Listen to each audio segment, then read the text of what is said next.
Olá, pessoal. Meu nome é Giovana. A minha equipe somos eu, a Tainá e a Cecília. Hoje eu vou apresentar o artigo que a gente escolheu para a disciplina de Bioética e Bem-Estar Animal. Se chama Culling Dogs for Zoonotic Visceral Leishmaniasis Control, The Wind of Change.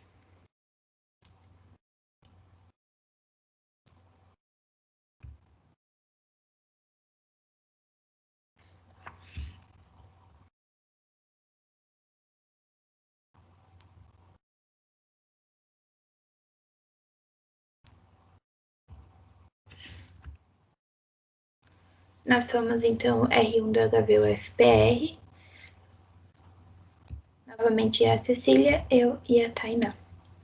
Traduzindo o título, então, nós temos a eutanásia de cães para controle da leishmaniose visceral zoonótica, os ventos da mudança.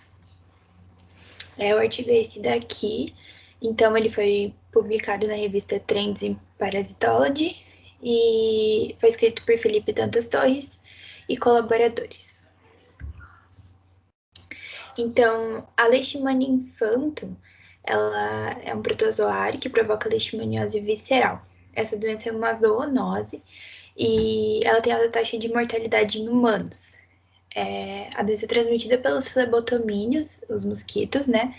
E ela é endêmica na América Central, América do Sul, região mediterrânea e Ásia Central. No Brasil, é onde ocorrem a maior quantidade de casos na América, de 4.200 a 6.300 casos por ano. E tudo isso é devido pela presença do vetor flebotomínio e pela falta de controle de trânsito dos animais. Essa doença atinge principalmente pessoas em condição de vulnerabilidade, principalmente porque os mosquitos eles se proliferam em locais com lixo, matéria orgânica acumulada e saneamento básico não adequado. Os cães, eles são os reservatórios primários domésticos da leishmaniose visceral, e eles podem apresentar desde uma infecção subclínica, ou seja, não ter sinais, até uma doença severa.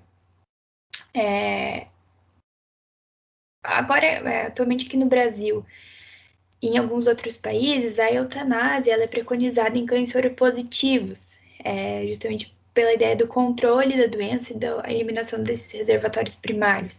Mas não existem evidências científicas de que esse tipo de controle da doença realmente seja efetivo. E existe também essa balança entre economia e ética, e saúde pública e ética, e, enfim, toda essa discussão ao redor da bioética. Então, os objetivos e metodologia desse trabalho é uma revisão de literatura, onde ele vai falar sobre a eutanásia de cães soropositivos pela leishmaniose visceral. Então, vai investigar a eficiência dessa técnica para controlar a doença e também vai discutir a bioética envolvida em tudo isso, justamente porque envolve muitas vezes a eutanásia de cães saudáveis, cães que não têm nenhum outro tipo de sinal e uma doença que tem tratamento e até vacina.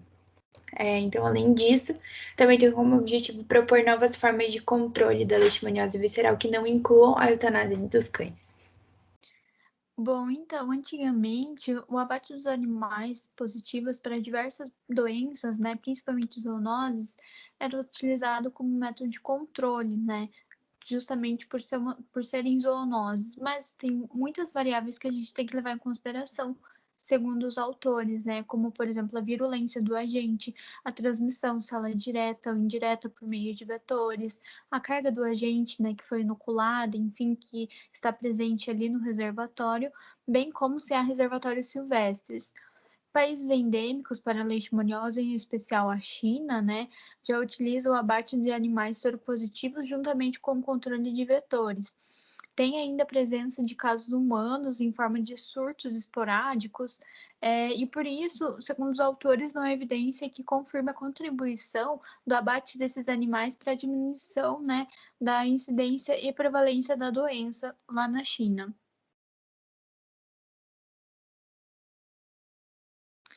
Bom, aqui nessa tabela nós podemos observar a forma de controle em diversos países, em especial ali o Brasil, juntamente com a Argentina, Uruguai, Colômbia, enfim, né, é utilizado ainda o abate como recomendação oficial, o abate desses animais positivos para leishmaniose.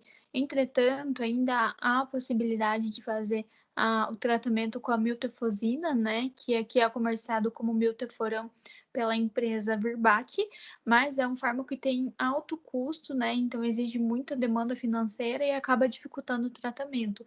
Portanto, desde 1963, o Brasil tem como recomendação o abate dos animais soropositivos, né, e os autores perceberam no estudo em Minas Gerais, entre os anos de 1993 até 1997, 15.117 animais foram positivos, né, para a doença e foram mortos. Então, os autores estimam que aproximadamente 12.924 animais eram falsos positivos, né? Então, foram mortos sem realmente ter a doença.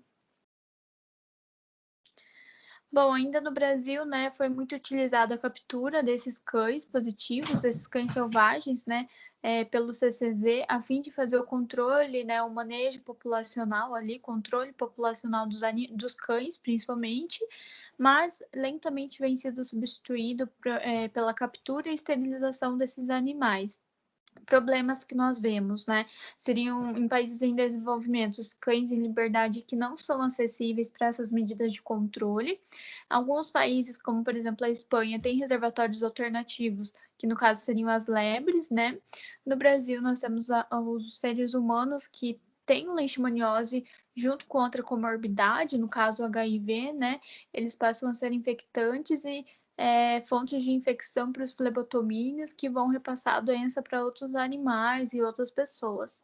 Muitos animais falso negativo, desculpa, que estão ali também infectando, sendo fonte de infecção para outros animais e pessoas. O tempo entre o diagnóstico até a eliminação do animal, então ele também é uma fonte de infecção, sensibilidade e especificidade dos testes, né, que são utilizados, e ainda temos a reação cruzada entre Trypanosoma caninum, né, e Leishmania. Falando ali na parte de anticorpos, né, nesses testes que são utilizados. Em áreas endêmicas são usados testes como sorologia quantitativa, teste parasitológico ou molecular. No Brasil nós temos o teste de imunocromatografia rápido, né, que é o teste de triagem e o que confirma que é o ELISA. E assim a gente reduz o número de falsos positivos, né, e o número de mortes sem necessidade. Então a gente pode perceber que depois de todos esses resultados e discussão, né, que a prevenção é a principal estratégia, sim.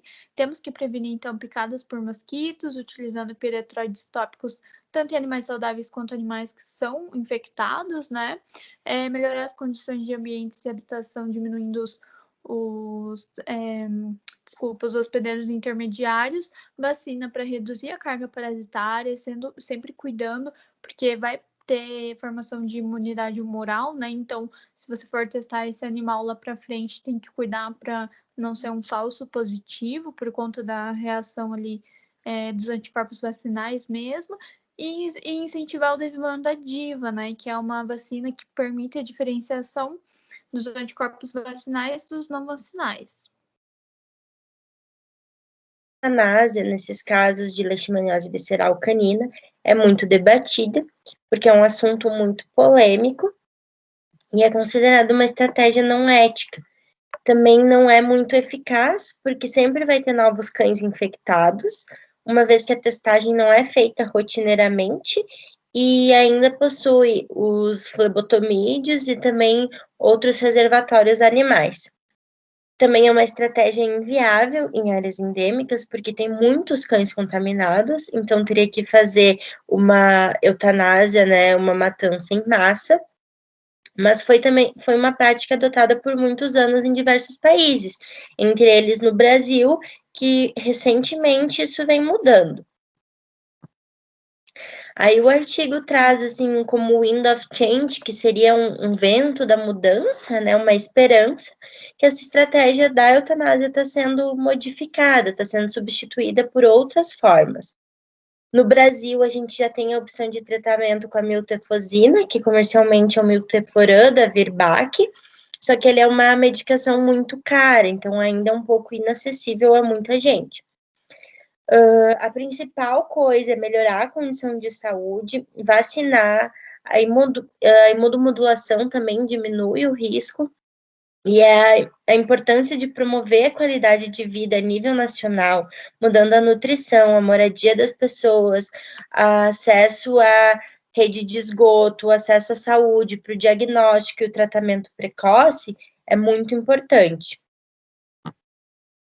Eles até trazem essa tabela no artigo, que é comparando diversas estratégias, né, qual os prós e os contras dessa estratégia, e mostra que a eutanásia realmente não tem nenhuma evidência científica que ela seja eficaz. Enquanto ir atrás, né, de acabar com os flebotomídeos, a vacinação, o tratamento e a imunomodulação são muito mais importantes. Aqui no Brasil também tem campanha de encoleiramento dos cães com a coleira para afastar o mosquito. E aqui foram as referências utilizadas no trabalho. E o que a gente achou que poderia melhorar, né? Em relação aos objetivos, ele se trata de um artigo de revisão, ele cumpriu bem os objetivos que se propôs, ele trouxe uma bibliografia necessária para poder discutir o tema, né? Ele conseguiu trazer à tona um tema que é muito polêmico e que ainda é bastante discutido na atualidade. Ele traz uma outra visão, mostrando quais são as alternativas para não ter que fazer eutanásia nesses cães.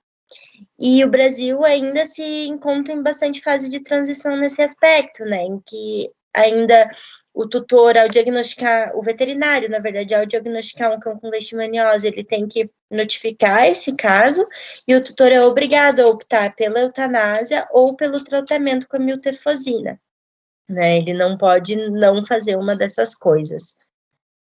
Mas é isso. Muito obrigada.